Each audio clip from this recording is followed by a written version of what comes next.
Hello everyone, नमस्कार आणि तुमच्या सर्वांचं घरची कारभारींमध्ये मी शकुंतला चव्हाण मोहिते मनापासून स्वागत करते आणि आजच्या सुंदर आणि नवीन अशा व्लॉगला सुरुवात करते.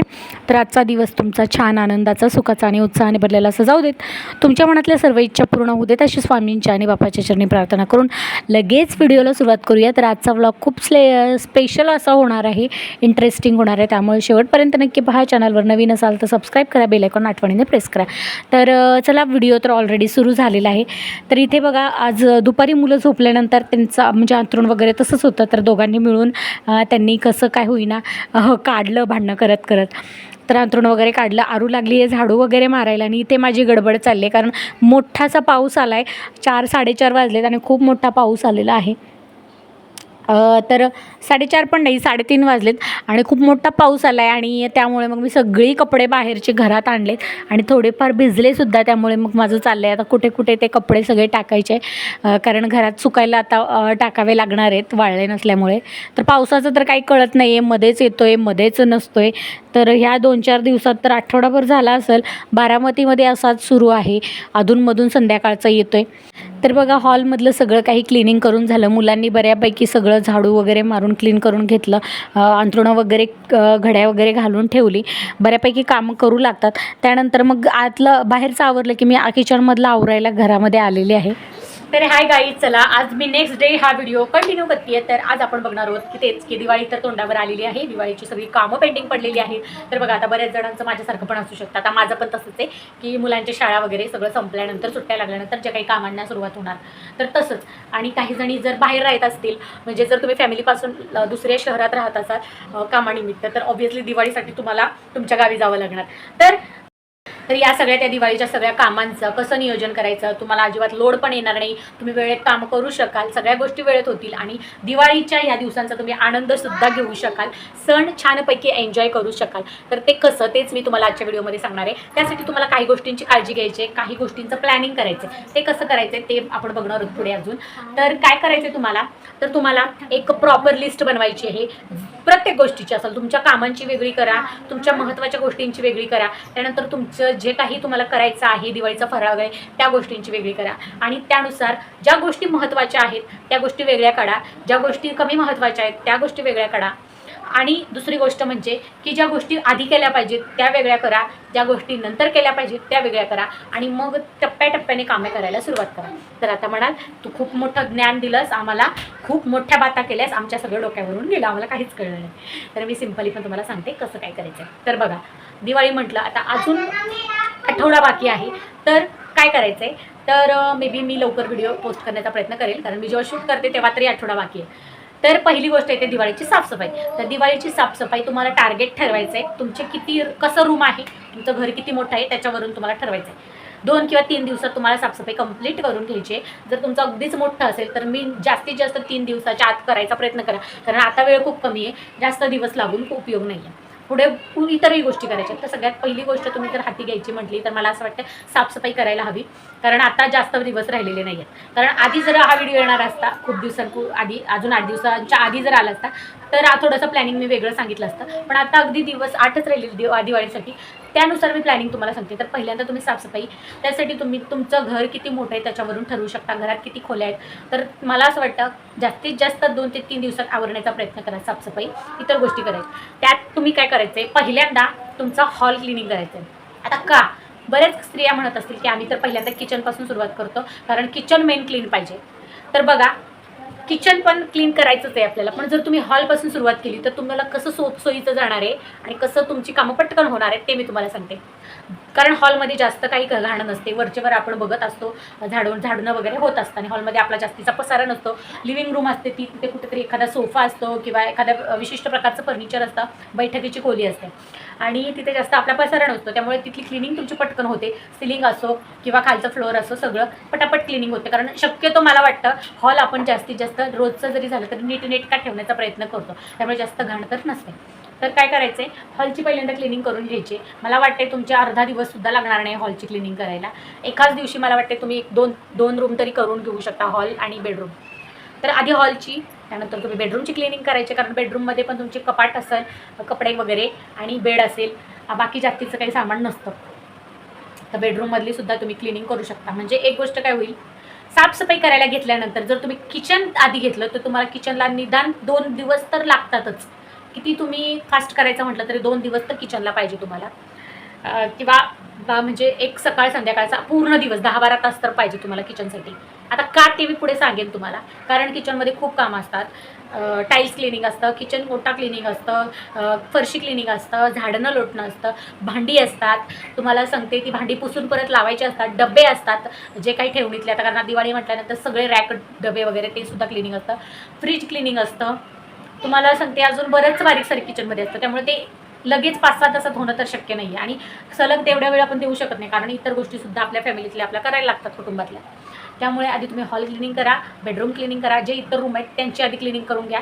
मला असं वाटतं तुम्ही एका दिवसात इतर रूमची क्लिनिंग करून घेऊ शकता. हॉल, बेडरूम जरी 2 बेडरूम असतील तरी मला वाटतं एवढी क्लिनिंग तुमची एका दिवसात सहज होऊ शकते, कारण जास्तीचा पसारा नसतो. जरी तुम्ही कपाटं वगैरे कपड्यांची काढून परत लावायचं म्हटलं तरी सलग तुम्ही एका दिवसात 1.5 दिवसात तरी करू शकता.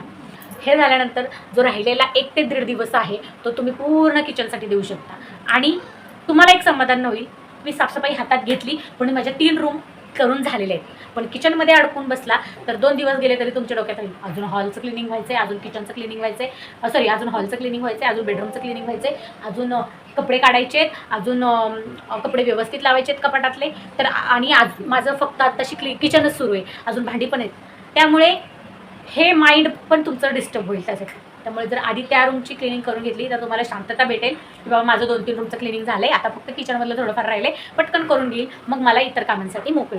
तर अशा पद्धतीने तुम्ही क्लिनिंग करून घेऊ शकता आणि मग किचनमध्ये पूर्ण वेळ देऊन किचनमध्ये सुद्धा स्टेप बाय स्टेप तुम्ही आधी किचन ओटा म्हणजे बर्नर झाडून घेऊन किचन ओटा, फ्रीज असेल, भांडी, सगळ्यात शेवटी भांडी घेतली तर बरं होईल, कारण भांड्यांना खूप वेळ लागतो.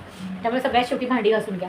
त्यानंतर नेक्स्ट म्हणजे क्लिनिंग झाल्यानंतर तुम्हाला लिस्ट करून घ्यायची आहे किराणाची तुम्ही सेपरेट करा, जी तुमची मंथली किराण्याची असते ती, आणि दिवाळीच्या किराण्याची सेपरेट करा. ह्याने काय होईल, तुम्हाला कुठेच काही कमी पडणार नाही, वस्तू तुम्ही व्यवस्थित मापात आणू शकाल. म्हणजे किराणातलं वापरलं, दिवाळीसाठी वापरलं म्हणून किराणात शेवटी कमी पडणार नाही महिन्याच्या, आणि दिवाळी बनवण्यासाठी, दिवाळीचं फराळासाठी सुद्धा कुठे काही कमी पडणार नाही की बाबा हे राहिलं आणायचं, ते राहिलं आणायचं. त्यामुळे दिवाळीच्या किराण्याची एक सेपरेट लिस्ट करा, महिन्याच्या किराण्याची सेपरेट करा आणि एकाच दिवशी हे सगळं बाहेरचं घेऊन या. त्यानंतर जे काही पूजेसाठी लागणारं सामान असतं आपलं डेकोरेशनसाठी आणि पूजेसाठी. आता पूजा म्हटलं तर धनत्रयोदशीपासून ते भाऊबीजपर्यंत तुम्हाला जे काही पूजेचं साहित्य लागणार आहे, अगदी तुम्हाला काही असू देत, धने असू दे किंवा तुमची जी आपली उत्तरंड असते, म्हणजे जे काही काय म्हणतो आपण सुगडं किंवा काय म्हणतात त्याला नाही का, असं धनत्रयोदशीसाठी जे मटकी वगैरे, म्हणजे ते प्रकारे सगळं तुम्हाला जे काही लागणार आहे ना सामान ते विकत घ्यायचं असो, हार फुलं सगळं, त्याची पण तुम्ही लिस्ट बनवा, जेणेकरून अजिबात कोणतंच सामान राहणार नाही. आणि भाऊबीजसाठी लागणारे हातातले गुंडे असते ते दोऱ्याचे जे काही असतं ना गुंडाळायचं, ते तुम्ही त्याला काय म्हणता, काय ते कलावा वगैरे दोरा असं म्हणतात त्याला, ते असेल. किंवा मग भाऊबीजसाठी घरी लहान मुलं असतील त्यांना ड्रेस घ्यायचे असतील, किंवा मुलांना किंवा मोठ्यांना कपडे दिवाळीसाठी, तर हे वेगवेगळ्या लिस्ट बनवा तुम्ही. कपड्यांची कधी खरेदी करणार आहे तो एक दिवस ठरवा, त्या दिवशी जाऊन सगळी कपड्यांची खरेदी करून या. जसं की घरी मुली येणार असतात, म्हणजे नणंद वगैरे तुमच्या घरातल्या कोणी, त्यांच्यासाठी भाऊबीजची जर काही खरेदी करायची असेल ती, तुमची स्पेशल कुठली खरेदी करायची असेल ती, तर हे खरेदीचं जे सेक्शन आहे ना ते वेगळं ठेवा. कपड्यांच्या खरेदीमध्ये तुम्ही भाऊबीजची टोटल खरेदी करून घ्या आणि जे काही पूजेची खरेदी असते त्याच्यामध्ये तुम्ही एकदाच धनत्रयोदशीपासून जे भाऊबीजपर्यंत जे लागणार आहे पूजेचं सामान ते सगळं एकदाच आणा. म्हणजे आता तुमचं काय झालं, साफसफाई झाले, बाहेरची सगळी शॉपिंग झाले, दिवाळीचे सगळ्यांना कपडे घेऊन झाले, सगळा किराणा घरात आला, सगळा दिवाळीचा किराणा घरात आला आणि सगळी साफसफाई झाली. आता शांत बसा, जरा शांत रिलॅक्स व्हा. आता तुम्हाला करायची आहे फराळाची तयारी. तर फराळाची तयारी करताना सगळ्यांना मी सांगेल करंजा जरा शेवटीच करा, कारण बघा करंजाला उरक नसतो, करंजा पटकन उरकत नाही, सतत कापत ते आपण म्हणतो ना करंजा पटकन होत नाही, एक दिवस पूर्ण द्यावं लागतं. तर जे लवकर होणारे पदार्थ आहेत ते आधी करायला घ्या. जसं की चिवडा करा आधी, चिवडा पटकन होतो, एका दिवसात होऊ शकतं. तुम्ही एका दिवसात जर करायचं म्हटलं ना, जर मला वाटतं तुमच्याकडे जर कमी वेळ, तुम्हाला 2 ते 3 दिवसात पूर्ण दिवाळी करायची, तर तुम्ही एका दिवसात कुठले पदार्थ करू शकता त्याची लिस्ट करा. मी सांगते माझ्या माहितीप्रमाणे, जर तुम्हाला करायचंच म्हटलं तर तुम्ही चिवडा, चकली एका दिवशी करू शकता, त्याचबरोबर शंकरपाळ्यासुद्धा एकाच दिवशी हे 2-3 पदार्थ तुम्ही करून घेऊ शकता. त्यानंतर आले लाडू. तर लाडूमध्ये तुम्ही जर कोणते कोणते प्रकार करणार आहात ते ठरवा आणि किराणात आणण्याआधी तुम्ही कोणता फराळ बनवणार आहात ते आधी ठरवा आणि मग किराणा आणा. नाहीतर फराळ बनवायला घ्याल आणि हे आणलं नाही ते आणलं नाही असं होऊ देऊ नका. त्यामुळे जो फराळ बनवायचा तो आधी डिसाईड करा आणि त्यानुसार किराणा भरा. आता लाडू. आता तुमचे 3 आयटम करून झाले, चकली, चिवडा, शंकरपाळी. आता लाडू कोणत्या कोणत्या प्रकारचे करायचे? आता आमच्या घरात तर बुंदीचे आणि रव्याचे लाडू आम्ही करतो. तर दोन्ही लाडू एका दिवशी आरामशीर होऊन जातात, त्याला काही वेळ लागत नाही. तर अशा प्रकारे 5 आयटम होतात तुमचे. त्यानंतर शेवटी तुम्ही काय म्हणते होते मी, करंजा करू शकता. सगळ्यात शेवटी तुम्ही करंजा करू शकता. मग त्याला पूर्ण 1 दिवस देऊ शकता. एका दिवसात प्रॉपर म्हणजे पटपट पण फराळ होईल. जे गोष्टी पटपट होणार आहेत ते एका दिवशी करून घ्यायच्या. एका दिवशी 2-3 गोष्टी करू शकता अशा. आणि तुमचा फराळसुद्धा 2-3 दिवसात सगळा रेडी होऊन जाईल. मग अशा प्रकारे जर तुम्ही नियोजन केलं तर तुम्हाला लोडही येणार नाही. आता जर तुम्ही पहिल्याच दिवशी करंजा करायला घेतला तर सगळा मूड जातो, कारण खूप वेळ लागतो कापाकापी करत. त्याला एकदा हे करा, ते करा, त्याला एकदा लाटा, एकदा भरा, एकदा ते कापून घ्या व्यवस्थित, ते सगळं आधी काढून घ्या, मग तळायला बसा, असं होतं. आणि त्याचं जे पीठ असतं ना ते कापून कापून सतत निघत असतं. त्यामुळे त्या करंज्यांना म्हणजे माझा तरी अनुभव आहे, तर उरक नसतो, पटकन होत नाही, वाढत राहतं काम ते. त्यामुळे पटकन होणारे चकली, चिवडा, शंकरपाळ्या ह्या ज्या गोष्टी आहेत ना त्या पटकन होतात. लाडू असतील आणि त्याचं काम बाकी पेंडिंगला राहत नाही, तसं करंजीचं पेंडिंगला राहतं. त्यामुळे ती शेवटी करा, एवढं मी सांगेन. आणि अशा प्रकारे तुम्ही सगळं करून घ्या. त्याचप्रमाणे तेलाचं नियोजन तुम्ही कसं करू शकता, म्हणजे शंकरपाळ्या, त्यानंतर जर तुम्ही अनारसे वगैरे जे काही गोड पदार्थ, शंकरपाळ्या, अनारसे जरी करणार असाल किंवा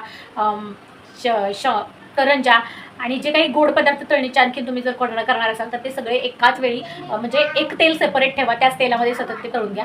आणि जे काही तिखट पदार्थ तुम्ही करणार असाल, कारण आता चकलीच फक्त कोणी करतं असं नाही, चंपाकळी वगैरे वेगवेगळे प्रकार भरपूर असतात, भाकरवडी कोणी करतं, कोणी काय करतं. तर जे तिखट पदार्थ करणार असाल त्याच्यासाठी वेगळं तेल ठेवा. त्याच्याने काय होईल, तेल कुठलंही तुमचं तेल जे आहे ते वेस्ट जाणार नाही, कारण तेल पण खूप महाग झालं आहे. तेल वेस्ट जाणार नाही आणि योग्य उपयोग होईल. नाहीतर मग चकलीचं तेल आपण शंकरपाळीला वापरू शकत नाही आणि करंजीचं तेल चकलीला वापरू शकत नाही, असं काही हे व्हायला नको. त्यामुळे मापात प्रमाणात घ्या सगळं काही आणि त्यानुसार एका सिक्वेन्सने करायला घ्या. नक्कीच तुमचा फराळ व्यवस्थित होईल. आता बघा, मी तुम्हाला सांगितलेल्या सिक्वेन्सप्रमाणे किंवा नियोजनाप्रमाणे जर तुम्ही केलं तर तुमची साफसफाई पण छानपैकी झाली, तुमची खरेदी पण झाली, पूजेचं सामानाची खरेदीसुद्धा झाली, किराणाची खरेदीसुद्धा झाली, फराळाची खरेदीसुद्धा झाली, त्याचबरोबर तुमचा फराळसुद्धा व्यवस्थित करून होईल. तर अशा प्रकारे दिवाळीचं जर तुम्ही नियोजन केलं तर तुमचं सगळं तुम्ही दिवाळीच्या आधी 2 दिवस करून घ्यायचं. अशा प्रकारे तुम्हाला नियोजन करायचं आहे. आता कोणत्या दिवशी काय करायचं हे तर मी तुम्हाला नाही सांगू शकत, कारण प्रत्येकाचा प्रॉब्लेम, प्रत्येकाची फॅमिली लाईफ, तुमचं जे काही रुटीन असतं ते वेगळं असतं. त्यानुसार तुम्हाला ठरवायचं की कोणत्या दिवशी काय करायचं आहे. आणि शक्यतो दिवाळीच्या आधी 2 दिवस या सगळ्यातून तुम्ही रिकामं होण्याचा प्रयत्न करा. आणि शेवटी आता महत्त्वाची टीप, स्वतःसाठी 2 दिवस द्या. आता ते काय, ह्या सगळ्या कामातून तुम्ही खूप दमणार आहेत, त्यामुळे स्वतःला पॅम्पर करण्यासाठी वेळ द्या. 1 दिवस रिलॅक्स घालवा, अगदी फक्त घरात खिचडी करून खा, असं मी म्हणेन. म्हणजे कसं, रिलॅक्स व्हा 1 दिवस, स्वतः पूर्ण दिवस रिलॅक्स व्हा. दुपारपर्यंत, निदान संध्याकाळपर्यंत तरी 4-5 वाजेपर्यंत तो दिवस रिलॅक्स घालवा. जास्तीचं काम नसणार आहे काही. आणि शांततेत रोजच्या रुटीनची जेवढी कामं आहेत तेवढीच करा. आणि संध्याकाळी स्वतःला एखाद्या पार्लरमध्ये जा, स्वतःचं जे काही क्लीनअप वगैरे काय करायचं असेल स्वतःला पॅम्पर करा. तुम्ही पण चांगल्या दिसल्या पण पाहिजे. त्यामुळे नियोजन पद्धतीने, नियोजनबद्ध कार्यक्रम आखून दिवाळीच्या आधी 2 दिवस सगळं करून घ्या पूर्ण. ह्या सगळ्या जबाबदारीतून मुक्त व्हा आणि मग स्वतःला वेळ देऊ शकाल. आणि खरं सांगते, सगळी कामं झाल्यानंतर जर तुम्ही करायला गेलात पार्लरमध्ये सगळं काही, तर तुमची बॉडी पण रिलॅक्स असते, तुमचं माइंड पण रिलॅक्स असतं, तुम्ही फ्रेश राहाल आणि तो ग्लो तुमच्या चेहऱ्यावर आपोआप येईल. तुम्ही जे काही प्रोडक्ट म्हणजे ज्या काही गोष्टींसाठी पैसे तिथे घालवणार त्याचा एक्झॅक्ट इफेक्ट होईल. नाहीतर तुम्ही आधीच सगळं कराल आणि मग ह्या सगळ्या राड्यात घुसाल तर ऑब्वियसली तुम्ही निस्तेजच दिसणार आहेत आणि फ्रेश अजिबात वाटणार नाही, तुम्हाला काम करून दमल्यासारखं होईल. त्यामुळे सगळ्यातून रिलॅक्स झाल्यानंतर मग पार्लरसाठी स्वतःसाठी वेळ द्या. प्रॉपर सगळं जे काही करायचं ते करून घ्या. ऑब्वियसली स्वतःचं बजेट आणि घरातली कंडिशन बघून करा जे काही तुम्ही करता नेहमी ते. आणि स्वतः फ्रेश व्हा. आणि 1 दिवस जो शेवटचा असेल दिवाळीचा आदला, त्या दिवशी फक्त रिलॅक्स राहा.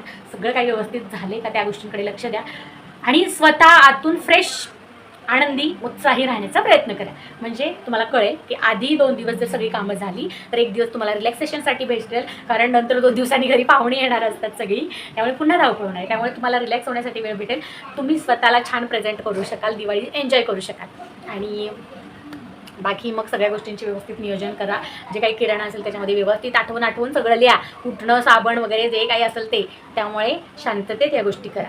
तर अशा प्रकारे आजचा व्हिडिओ होता. कसा वाटला, हेल्पफुल असेल तर नक्की लाईक करा, वाटला असेल तुम्हाला तर. आणि माझं जे काही नियोजन असेल ते मी तुम्हाला सांगेल, कारण माझं नियोजन अगदी जगावेगळं असणार आहे. ज्यामुळे पद्धतीने मी तुम्हाला सांगितलं त्या पद्धतीने होईलच असं नाही, पण थोडंफार मी म्हणजे त्याच पद्धतीने करणार आहे, पण माझं वेगळं असणार आहे. कारण माझं कसं आहे, मला गावी जावं लागणार आहे, त्यानंतर माझं सगळं नियोजन ठरणार आहे, ज्या काही गोष्टी. कारण आमचं सगळं जसं ठरत जातं त्यानुसार आम्ही करतो, तर ते तुम्हाला ब्लॉगमध्ये पाहायला भेटेल. त्यामुळे माझं जे काही आहे ते काही तुम्हाला शेअर केलेलं नाही. तुम्ही कशा पद्धतीने करू शकता हे आयडिया दिले, तर अशा प्रकारे करू शकता. कसं वाटलं ते कमेंटमध्ये नक्की सांगा. आवडलं असेल तर लाईक करा, जास्तीत जास्त मैत्रिणींपर्यंत शेअर करा. कारण बऱ्याच जणींना दिवाळीचं खूप सारं टेन्शन असं आलं असेल की काय करू, कसं करू, काय होईल, तर थोडं रिलॅक्स होतील त्यासुद्धा ह्या गोष्टी ऐकून. त्यामुळे जास्तीत जास्त शेअर करा. व्हिडिओ आवडला असेल तर लाईक करा आणि चॅनलवर नवीन असाल तर सबस्क्राईब करून बेल आयकॉन आठवणीने प्रेस करा. भेटू लवकरच अशा उद्याच्या नवीन एका छानशा व्हिडिओमध्ये. तोपर्यंत सर्वांना बाय. श्री स्वामी समर्थ. भेटू लवकरच. आणि इन ॲडव्हान्स सर्वांना दीपावलीच्या खूप खूप शुभेच्छा. आणि आत्ता सध्या कामाची वेळ आहे, जोमाने कामाला लागा, उत्साहाने खूप सारी कामं करा आणि नंतर स्वतःसाठी 2 दिवस एन्जॉय करा. बाय.